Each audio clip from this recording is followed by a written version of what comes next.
این ویدیو خوش من آموزش وردپرس بزنید لایک و ساب فراموش نشه. خب خیلی تون گفتم، بذار دوباره بگم. سلام، این ویدیو خوش اومدین. اومدیم آموزش وردپرس بدیم، لایک و ساب فراموش نشه. برو بریم. آقا ببینین اینجا رو ببینین. الان مثلا امروز اومدیم آموزش اینو ببینین که این قفل رو باز کن. حتی همشون رو نه، یکیشونو. ببین این وقتی این کادوی میاد اینجا، این کادویی که اینجاست این میاد، نزنین الکی روش. وقتی این کادوی میاد برین تو اینجا، تو این یکی از اینا. من اینو میخوام، مثلا من اینو میخوام. حالا وقتی زدین روی این پایین نوشته همین الان بازش کنید. ببینید قرمزه. اینو موقعیتی که کادو هستش بزنین روی این و اینو تبلیغ ببینین اینو بیارید.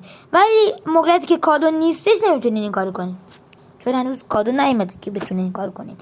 تا ویدیو دیگر خداحافظ. از آموزش وردپرس میخواین تو کامنت ها بنویسید من بیشتر آموزش وردپرس بذارم، یا اصلا اگه میخواین بیاین ویدیوی وردپرس بذارم تو کامنت ها بنویسید. تا ویدیو دیگر خداحافظ.